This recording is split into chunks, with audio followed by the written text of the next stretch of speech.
Dan Mbak Lely, ini ada 580 calon anggota legislatif yang Banyak ya? didaftarkan. Ini banyak sekali Mbak Lely ya. Iya. Kemudian gaya komunikasi politik seperti apa yang mungkin bisa dipesankan kepada para bacalek jika nantinya terpilih sebagai caleg untuk berlaga di pemilu nanti? Iya, tadi kan saya bilang nih, antara pola komunikasi, gaya komunikasi, model komunikasi itu sesuatu yang berbeda. Tadi kalau dilihat dari pola yang dilakukan dengan apa yang dibuat oleh ketua umumnya Partai Perindo, itu pola komunikasinya udah jelas nih. Udah jelas, karena dari pola itulah yang dilakukan secara berulang-ulang itu menjadi sesuatu yang terbiasa dilakukan hingga terpolakan. Yang pertama harus yang dilakukan adalah itu tadi, pola komunikasi yang sama yang bisa memantik suara rakyat tadi. Nah, kalau kita lihat dari apa yang dipamerkan lewat, kan politik itu hiburan juga ya, demokrasi ini tadi dianggap sebagai pesta. Pesta itu bisa beragam gaya kita lakukan, musiknya juga, tariannya, gendangnya. Nah, laku politiknya dimainkan oleh para politisinya kan, dari Partai Perindo. Tapi gendangnya kan bisa orang lain yang bermain. Nah, apakah mereka akan mengikuti gendang dan tarian orang lain, sementara yang mereka pentaskan itu berbeda, itu tergantung pada kemampuan komunikasi politik yang mereka lakukan. Saya kira kalau melihat dari warna-warna tokoh tadi, mereka adalah orang-orang yang cukup piawai ya, memainkan komunikasi politik gitu kan. Saya kenal beberapa diantaranya teman, ada juga mantan mahasiswa saya. Ada beberapa kerabat gitu kan, jadi mereka itu adalah orang-orang yang terbiasa saya lihat melakukan komunikasi politik.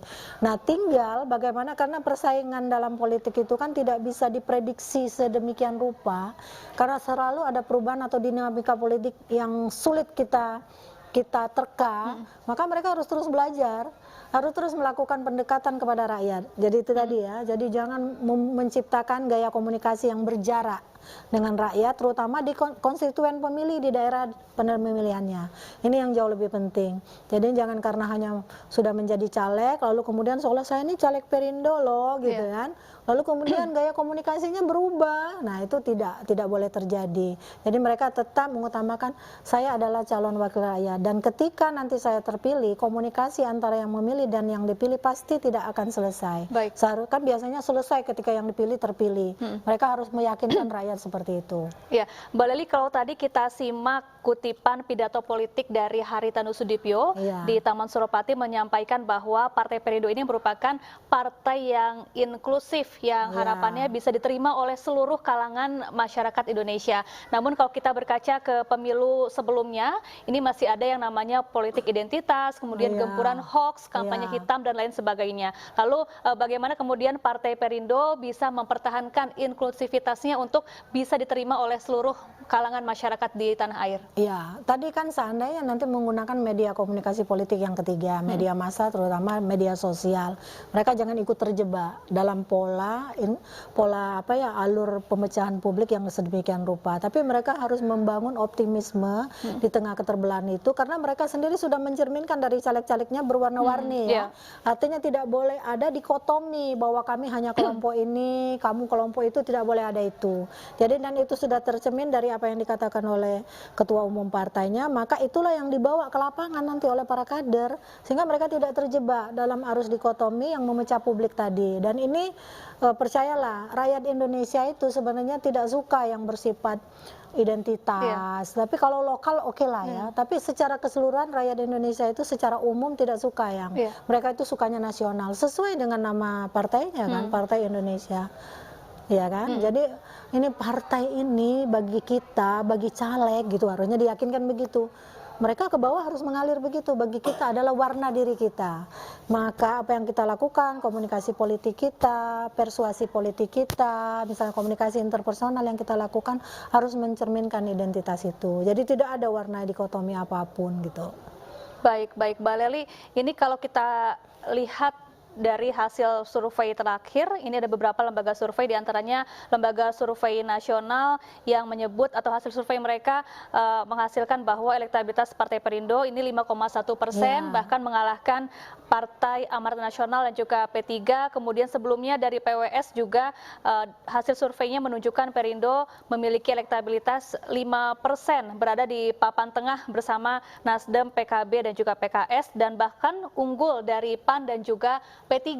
Nah, setelah kita melihat hari ini ada wajah-wajah baru yang ditampilkan, tokoh-tokoh baru yang bergabung yang sudah tidak asing di kalangan masyarakat, apakah elektabilitas Partai Perindo ini juga bisa meningkat lagi begitu, Mbak Lely? Seharusnya bisa. Itu aja kan kemarin caleg belum diumumkan. Nama-nama caleg yang bacalek dari berbagai golongan itu kan belum terlihat oleh masyarakat. Nah, sekarang kan sudah terlihat nih. Iya. Harusnya dengan nama-nama yang tercantum di sana, ini harus juga bisa meningkatkan kepercayaan publik terhadap Perindo. Sehingga nama-nama itu bisa memberi nilai lebih gitu loh. Memberi nilai lebih kepada Partai Perindo. Kalau tidak berarti ada yang salah nih. Iya. Nah, kalau tidak salah pada namanya, ini kan mereka belum kampanye ya, mereka baru diumumkan sebagai calon nantinya setelah mereka ke KPU. Nah, kita lihat nih, Perindo perlu melakukan survei lagi nih, supaya melihat nih dengan nama caleg ini kepercayaan publik bagaimana. Lalu kemudian baru dilanjutkan dengan mereka udah mulai terjun ke lapangan, apa yang mereka bawa, pesan politik apa yang mereka komunikasikan, itu yang jauh lebih penting. Sehingga setelah diumumkan Perindo naik, lalu kemudian setelah kampanye terus naik, seharusnya begitu ya, seharusnya begitu. Nah, kalau tidak harus segera evaluasi itu terus menerus harus dilakukan menurut saya. Baik, ini Mbak Lely, kita lihat bersama situasi terkini di Taman Suropati, Menteng, Jakarta Pusat.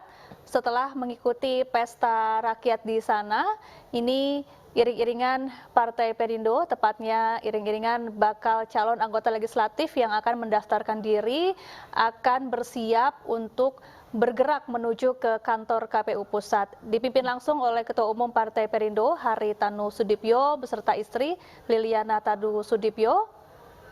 Ini mereka sudah mulai berjalan bersama-sama, meninggalkan Taman Suropati, menuju ke kantor KPU Pusat yang jaraknya cukup dekat ya. Iya, beruntung juga ya Perindo ini punya kantor yang jaraknya tidak terlalu jauh dari KPU, sehingga harus tidak naik mobil gitu kan, bisa berjalan kaki, di sepanjang jalan bisa menyapa rakyat gitu kan, menunjukkan ini loh, ini mungkin di antara rakyat yang berdiri ada yang kenal.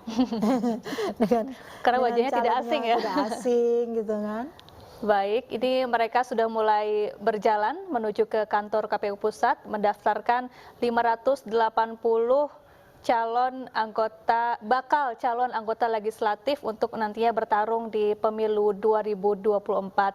Ada sejumlah nama yang memang selama ini sudah dikenal oleh masyarakat, ada mulai dari kalangan ulama, seperti Ustadz Yusuf Mansur, kemudian Tuan Guru Bajang, lalu ada dari kalangan selebritis seperti Vena Melinda, kemudian Chef Arnold, lalu ada dari kalangan jurnalis, teknokrat, dan juga birokrat, bahkan juga dari kalangan aktivis yang ikut bergabung ke Partai Perindo untuk mendaftarkan diri sebagai bakal calon anggota legislatif untuk pemilihan anggota legislatif DPR RI tahun 2024.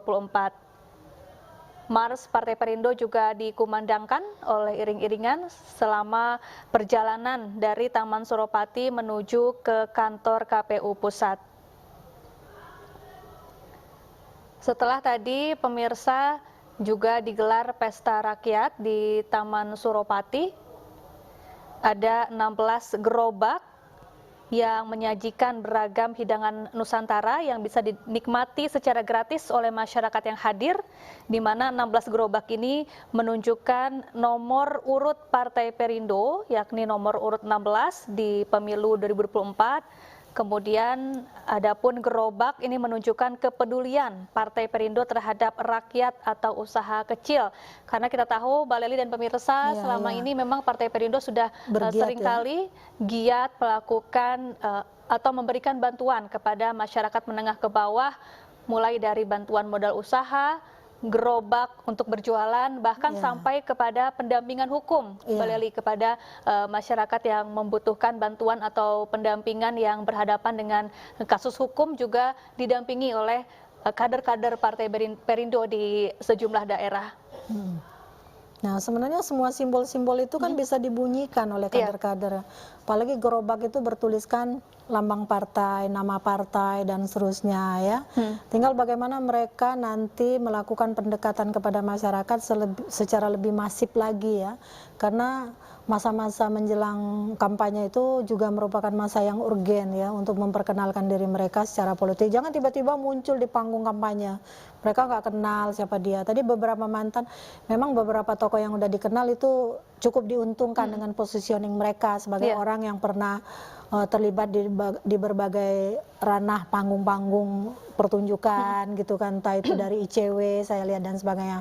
Tapi bagi mereka yang belum dikenal misalnya, itu kan perlu juga melakukan upaya-upaya pendekatan yang lebih masif kepada masyarakat. Kalau tokoh jurnalis ya mungkin ada pada banyak ranah yang bisa mereka kunjungi, maka ketika mereka sudah menjadi caleg, bagaimana mereka melakukan pendekatan itu kan tentu warnanya menjadi sedikit berubah ya, karena mereka bukan mewawancarai rakyat, tapi mencari tahu keinginan rakyat itu seperti apa, kan seperti itu. Baik, Mbak Lely, ini ada 580 bacalek yang didaftarkan, nantinya akan masih ada proses yang dilakukan oleh KPU seperti verifikasi dan lain sebagainya sampai nantinya diputuskan calon legislatif yang berhak untuk berkontestasi di Pileg DPR RI. Nah, biasanya apa yang biasa terjadi atau yang harus diperhatikan saat nantinya proses selanjutnya di KPU sampai nantinya ditetapkan calon anggota legislatif yang akan bertanding untuk memperebutkan kursi DPR RI? Iya, ketika sudah di KPU maka itu menjadi wewenang KPU ya. Tentu yang ditelisik itu terutama adalah persyaratan administrasi, termasuk rekam jejak dalam pendidikannya. Kan karena jangan-jangan tiba-tiba muncul orang yang dicalonkan itu, tiba-tiba muncul isu ketika dia udah mulai kampanye ijazah palsu lah segala macam. Nah ini KPU nampaknya tahun ini 2024 ini jauh lebih hati-hati, termasuk calon anggota DPD RI juga ditelisik sedemikian rupa perekuasi yang bertingkat ya. Nah sehingga bagaimana para bakal caleg dari Perindo ini juga meyakinkan dirinya kepada partai, terutama pada saat sebelumnya, sebelum ke KPU ini kan tentu sudah melalui berbagai upaya. Mudah-mudahan itu tidak ada yang salah, itu yang jauh lebih penting ya. Sehingga bagaimana KPU kemudian bisa menetapkan sesuai dapil yang ditentukan. Jadi itu yang lebih penting. Ya, biasanya dari ratusan nama bacalek yang didaftarkan oleh sebuah partai politik ini bisa mengerucut sampai jumlah berapa, Mbak Lely? Ya, tergantung pada verifikasi faktual yang sudah dilakukan oleh KPU nanti ya, sehingga munculkan mana yang memenuhi persyaratan, maka itulah yang dimunculkan. Tapi yang jelas dari sekian dapil kan itu ada syarat-syarat tertentu, dapil ini harus berapa orang, dapil itu berapa orang. Itu secara umum sudah menjadi ketentuan yang berlaku umum sepanjang kepemiluan berlangsung. Jadi tergantung dapilnya nanti akan jumlahnya ada berapa orang. Baik, baik Mbak Lely dan pemirsa, kita saksikan kembali situasi terkini di kawasan Menteng, Jakarta Pusat. Ini di sepanjang jalan Imam Bonjol ya, di itu yang memegang bendera dekat itu gedung KPU Pusat. Itu yang memegang bendera itu? Oh, ini kader Partai Perindo ya, yang turut mengawal pendaftaran bakal calon anggota legislatif. Safa ya? Ya, kader muda ya? Kader muda. Setelah tadi mengikuti pesta rakyat di Taman Suropati dengan menyajikan 16 gerobak yang menghidangkan aneka hidangan Nusantara yang bisa dinikmati secara gratis oleh masyarakat yang hadir. Tadi juga Ketua Umum Partai Perindo Haritanu Sudipyo sudah menyampaikan pidato politik di hadapan masyarakat di Taman Suropati, memperkenalkan sejumlah nama-nama tokoh yang didaftarkan sebagai bacalek Pemilu 2024, dan saat ini iring-iringan Partai Perindo sudah mulai bergerak. Mereka berjalan kaki dimulai dari kantor DPP Partai Perindo, kemudian ke Taman Suropati, lalu langsung ke kantor KPU Pusat. Ada 580 calon anggota legislatif yang didaftarkan oleh Partai Perindo. Mereka berasal dari berbagai kalangan, mulai dari kalangan ulama, artis, chef, jurnalis, teknokrat, birokrat, dan juga aktivis.